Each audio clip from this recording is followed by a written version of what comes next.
You wake up every day wearing a mask you didn't even know you put on. At first, it's subtle, the way your voice changes on a work call, the way you say yes when your body screams no, the way you smile when all you want is silence. Somewhere along the way, you became what was expected of you. You became likable, capable, controlled.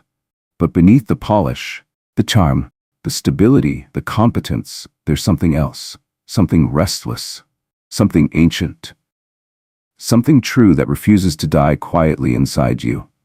Maybe it starts as a whisper, a vague unease, a dull ache in the soul. You find yourself staring at the ceiling at 2 a.m., wondering how you got here.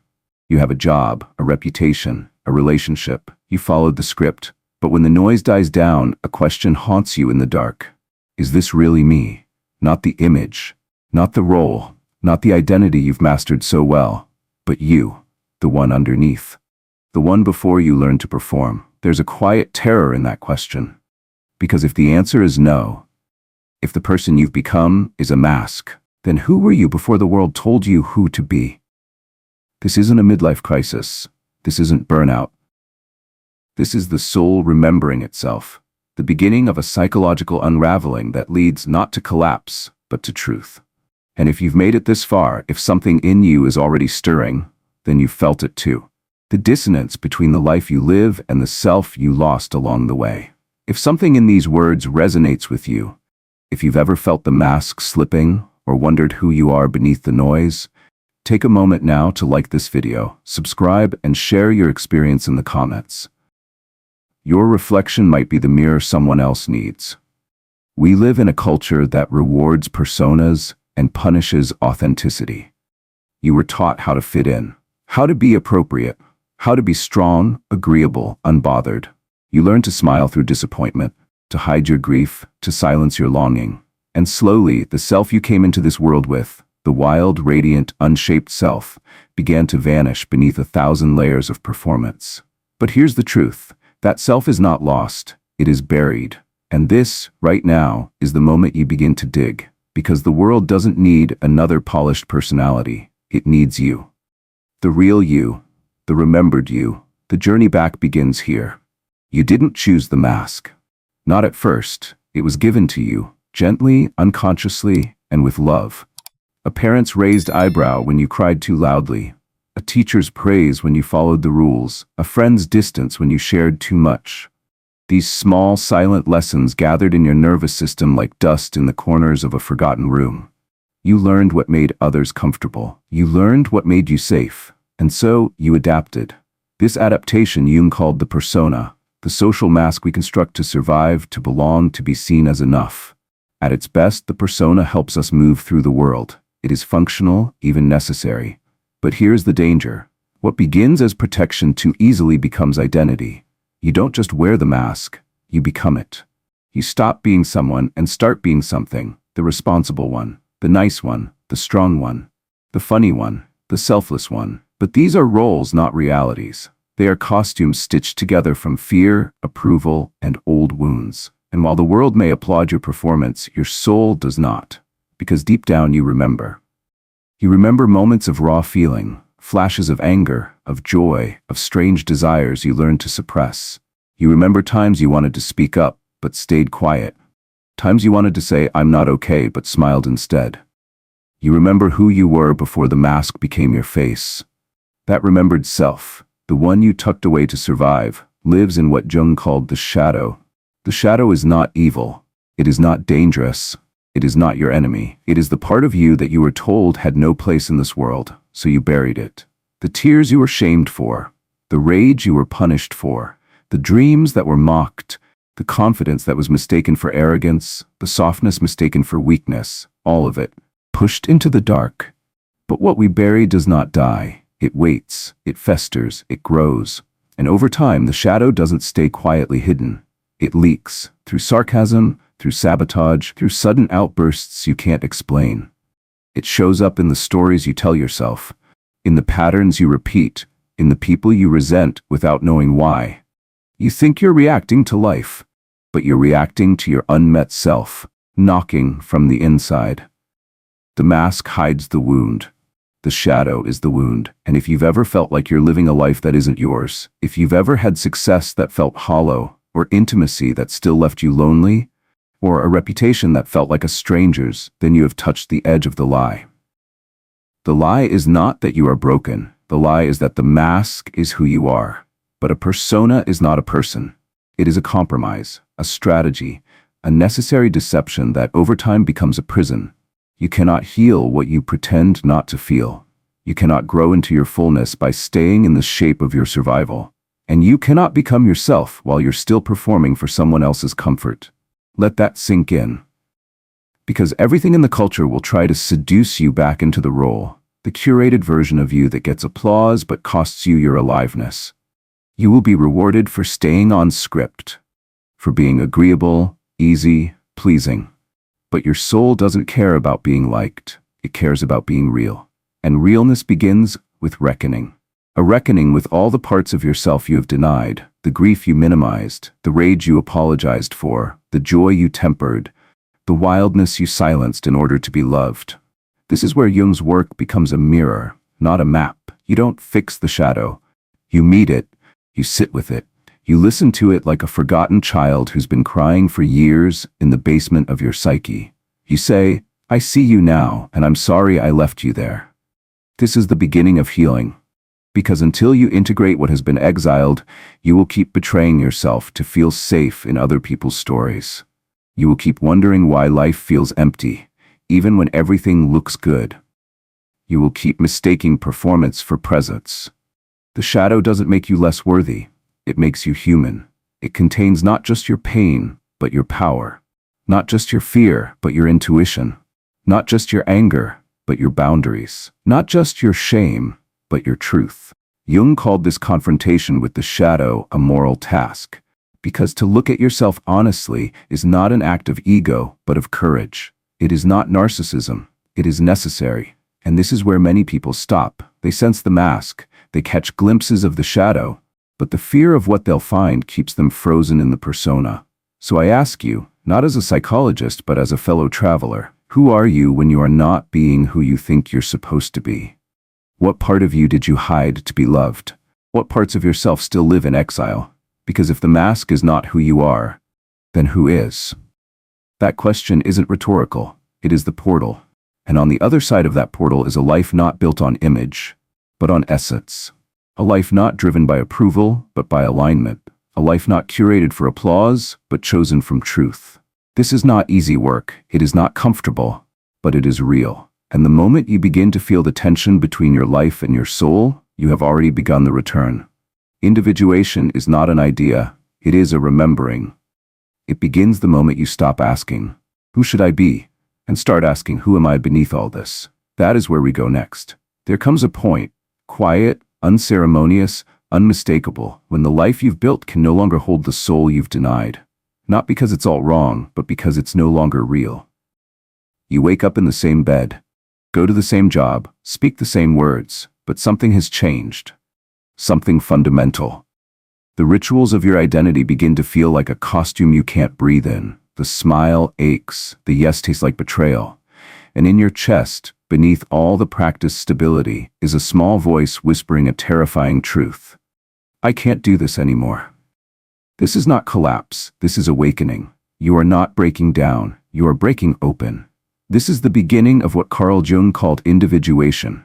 Not a trend, not a theory, but the most sacred psychological process a human can undertake. The slow, courageous path of becoming who you truly are. Individuation is not self-improvement. It is self-remembrance. It does not make you better. It makes you whole. It's not about fixing your wounds. It's about walking with them.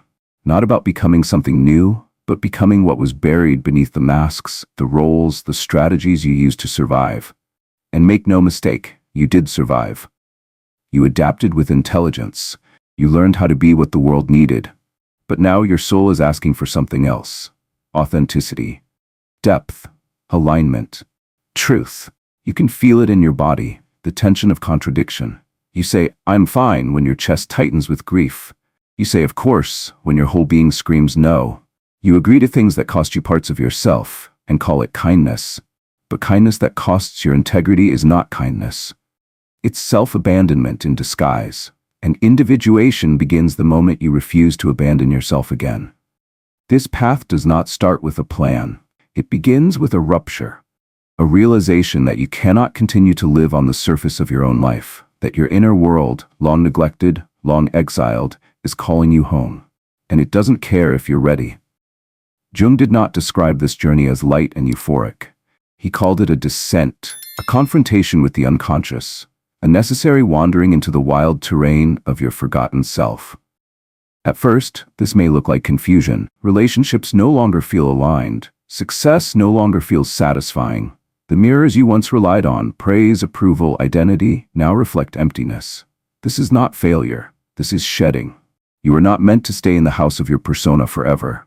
Eventually, the walls begin to close in, and the only way out is in. You will find yourself grieving things you didn't know you'd lost. You'll miss versions of yourself that were never real.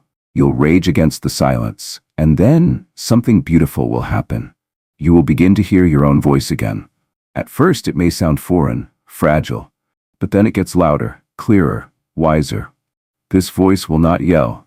It will not perform. It will not demand. It will say things like, "I don't want this anymore. I'm allowed to change. That wasn't my fault. I am more than who I pretended to be. This is what I really feel." That voice is not your ego. It is yourself, the integrated center of your being, the union of your conscious and unconscious, the eternal you that has always been waiting beneath the fragments. Individuation is the process of letting that self lead. But to let it lead, you must first face what stands in the way. The wounds you've ignored, the truths you've softened, the parts of you you swore were too much, too broken, too strange. And this is the paradox. The very things you've hidden are the keys to your freedom. The emotions you suppress are not flaws, they are maps. The patterns that keep repeating are not punishments, they are lessons. The dreams that disturb you are not nonsense, they are messages from the unconscious. This is not metaphor, this is psychological reality. You are a soul in conflict, a conscious mind trying to hold back a tidal wave of repressed truth. But repression always leaks. In anxiety, in resentment, in exhaustion, in the vague sense that life is happening around you, not through you. So you must choose, not once, but again and again, to descend, to listen, to unmask. Because the call to self will not go away, it will only get louder. It may come through heartbreak, or burnout, or illness, or the unbearable silence of a life that no longer fits. But always beneath the collapse is a beginning. The beginning of a life not built on illusion, but on inner alignment. A life that doesn't ask, "What will they think?" but instead whispers, "What is true for me?" And the deeper you go, the more you remember. You were never meant to be a role. You were never meant to be an echo of someone else's desire. You were never meant to live anesthetized, efficient, and spiritually starved. You were meant to feel, to know, to remember, to return. This is not the hero's journey you've seen in movies. There is no dragon to slay, no treasure to claim. The journey is inward. The treasure is you. And no one else can walk this path for you. Individuation is not about becoming special. It is about becoming whole. It is about integrating what was broken, loving what was rejected, and claiming the sacred right to be yourself, fully, vulnerably, without apology. So if your life feels like it's unraveling, good. It means the mask is slipping, and the soul is speaking. This is your invitation to stop performing, to stop pretending, to stop hiding, and to start listening. To the one voice that has never lied to you, your own. Now we begin to build what the persona never could. A life rooted not in survival, but in truth. There is a center in you, deeper than your thoughts, older than your memories, wiser than your personality. Jung called it the self. Not the self of modern branding, not the curated identity you present to the world. This self is not what you project. It's what you are when everything false begins to fall away. The self is not a goal, it is a gravitational pull toward wholeness. It is the silent axis around which your entire psyche turns. It contains everything you've ever been and everything you've yet to integrate. The persona is the surface, the shadow is the exile, the self is the whole. Most people mistake the persona for their identity. They think their job, their tone, their social image, that's who they are. But that's just the mask the ego wears to stay safe. Others, when pain erupts, get lost in the shadow. They over-identify with their wounds, their anger, their grief.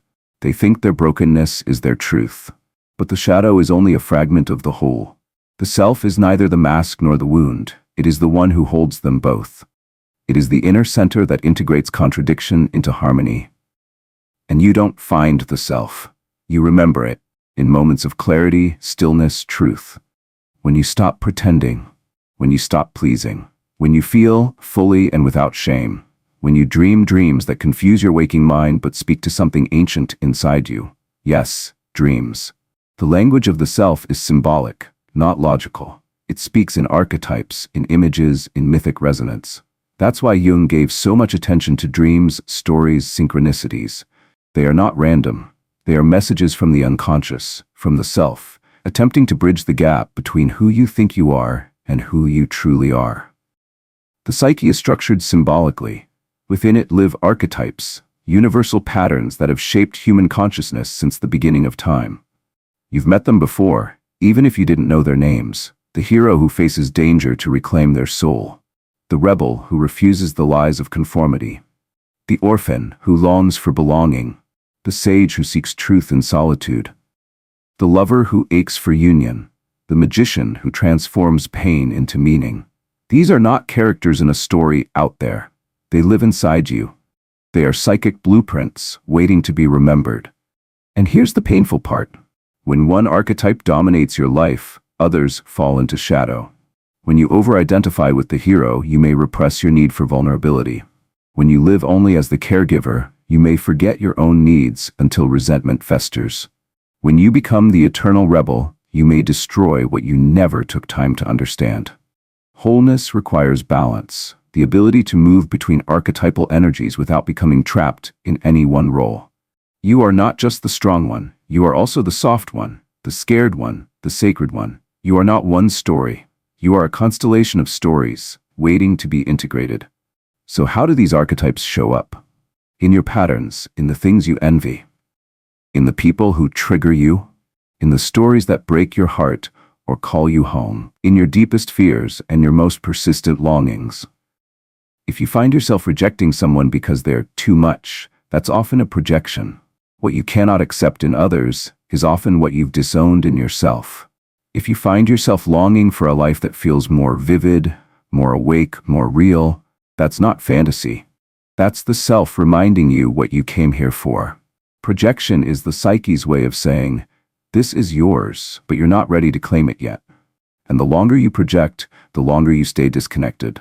From others, from truth, from your own potential. The self doesn't ask you to eliminate the persona or destroy the shadow. It asks you to see them, hold them, include them, like an orchestra finely tuning together. This is what individuation means. Not becoming perfect. Becoming integrated. Letting the fragments come home. Letting your contradictions stop fighting. And start belonging. The journey inward is not linear. The self reveals itself in symbols, in moments, in mirrors. A sudden insight after heartbreak, a dream that won't let go, a piece of art that feels like it was made just for you, a stranger who says the exact thing your soul needed to hear. These are not coincidences. These are breadcrumbs left by the self to guide you home. But to follow them, you must slow down. Withdraw. Listen. Jung called this symbolic withdrawal, the sacred step away from noise, roles, and external validation. It is not selfish. It is survival. It is the act of remembering yourself before the world told you who to be. In solitude, the archetypes begin to stir. In silence, the symbols begin to speak.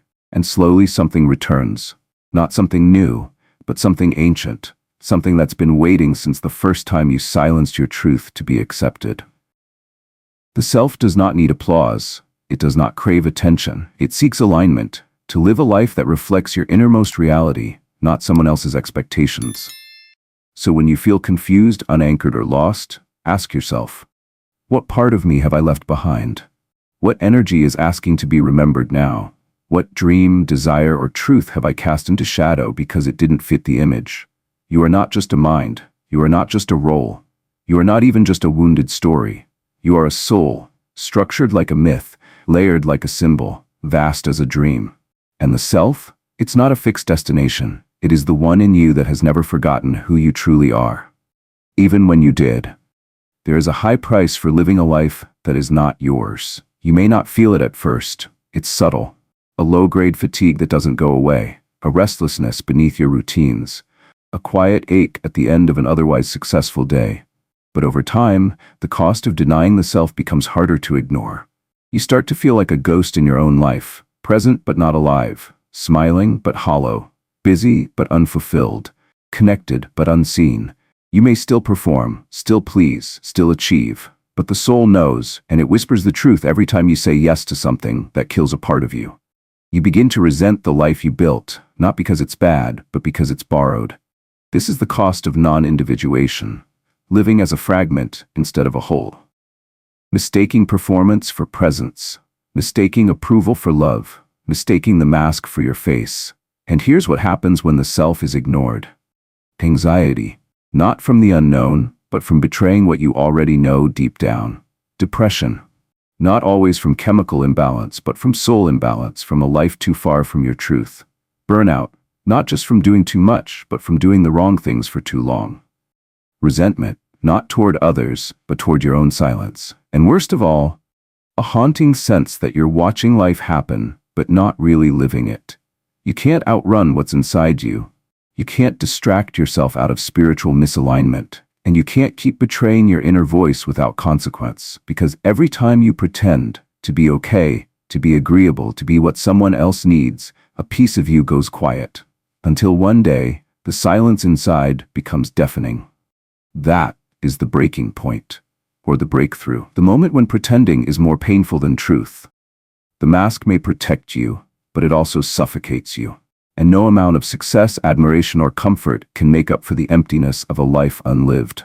The call to individuation is not a luxury, it is a necessity.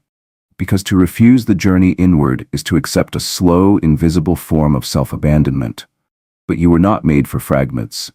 You were not made to live small in a role you never chose. You were made for truth. You were made to return. You were not born with a mask. You were not born with shame. You were not born to perform for love or shrink for belonging. You were born whole.